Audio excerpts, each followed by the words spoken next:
Welcome to another lesson on Lunch with the Lord. I'm Pastor Mark, and we're looking at Galatians chapter 5, finishing verse 13 and getting into verse 14. But before we begin, Jeremiah 15:16, Thy words were found, and I did eat them, and thy word was unto me the joy and rejoicing of my heart. Now, last lesson we saw in verse 13, Paul said, For brethren, you have been called unto liberty, only use not your liberty for an occasion to the flesh. Paul warns them, you have been called to liberty, and you experienced that liberty when I preached to you the gospel, and you got saved, and you started living by the grace of God. But don't use your liberty as an occasion, as a home base to start sinning.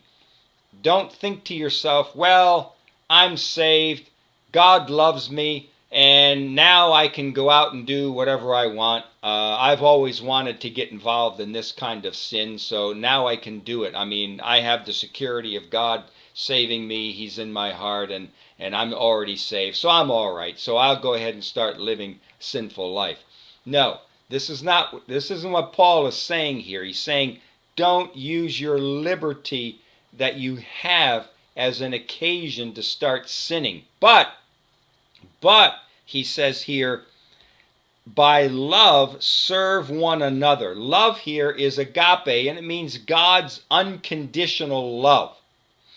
He says, by love, by God's unconditional love, serve one another. And this Greek word for serve is doulouo, and it comes from the Greek word doulos. And it means a bond slave, a servant. So here we have something very interesting. Paul is saying that the Galatians, but not only the Galatians, but also you and I, are to do away with one kind of bondage, a bondage to the law, and we are to replace it with another kind of bondage. Okay? And that's a bondage to other believers. So Paul here is saying, I want you to do away with any bondages to law, and I want you to be a bond slave, a servant, to one another, to other believers. All right? And you are to do it. You are to be a bond slave to other believers with God's agape, unconditional love. And this is the right kind of bondage. If you and I are going to be in bondage, we are to be in bondage to God, yes, but not to the law. Paul here says, be in bondage to other believers. But it doesn't mean you just submit and obey everything they say, you become their slave. No, it means you become a bond slave in God's love, through you to them. And this is what he's saying here. Don't be a bond slave to the law, be a bond slave to other believers, but do it in God's love. To be a love bond slave to God for others. And when you are being tempted by your sinful nature to sin, then make a decision to serve others in love. When that old sin nature begins to crop up within and wants you to go start sinning, make a decision through God to start loving others, to start serving others in God's love. And replace one kind of bondage with another kind of bondage, but it's a good bondage. It's a bondage to other people through the love of God, through God's unconditional love here.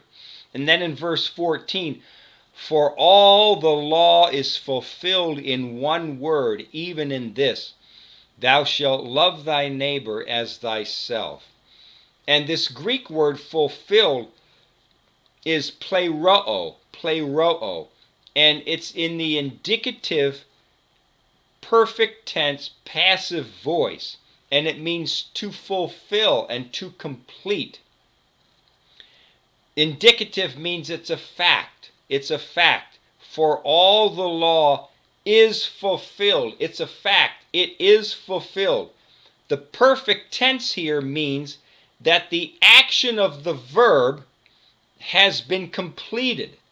So all the law is fulfilled, okay? It's completely completed. It's done. No more work needs to be done. It's finished. And it has a continuous ongoing result. So the perfect tense means something in the past has been completed and the result is still ongoing today.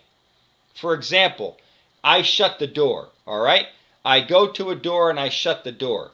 So I shut the door and it's perfect tense. The door has been shut. And it's shut 5 seconds from now. It's shut 5 minutes from now. It's still shut a year from now. Okay? So the action was completed in the past and the results are continuing on presently, continuing on forever. And that's what he's saying here. So that this verse is saying that the law has been fully obeyed to its completeness when we exercise God's agape love to others. Okay? The law in the passive voice receives the action of being fulfilled by love. So he says here, for all the law is fulfilled.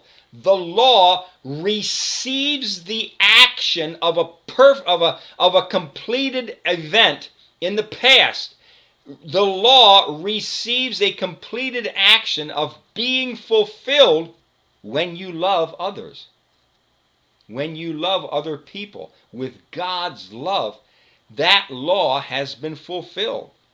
And Paul is telling the Galatians that if they want to keep the law, the whole law, and be accepted by God, then they must live in love one to another, because love fulfills the whole law. Here's these Galatians, and the Judaizers are coming in and telling them, well, you got to be circumcised, you got to keep this holy day and that holy day, and you got to observe this moon and that moon and all these laws, right? And Paul says, no. If you want to fulfill the whole law, it's not by observing all these rules and regulations, all these Sabbaths and feasts and new moons and whatever. It's not that. If you really truly want to fulfill the law of God, then you go out and love one another with God's agape love. In Romans chapter 8, verse 4, Paul says it again right here. He says that the righteousness of the law, the what? The righteousness that the law can provide might be fulfilled in us. Well, that's what I've been saying. That's what the Judaizers have been telling us, that we can have the law of God fulfilled in us, right? I can have God's law fulfilled in me. Yeah, that's what they've been saying, but what they've been telling you is that in order to have the righteousness of the law fulfilled in you, you got to start doing the law and keeping the law and not disobeying it. You can't disobey it one time. Okay? That's what the Judaizers are saying. But what does God say? God says if you want the righteousness of the law fulfilled in you, then how does it come? Verse 4. Who walk how? Not after the flesh, but after the Spirit.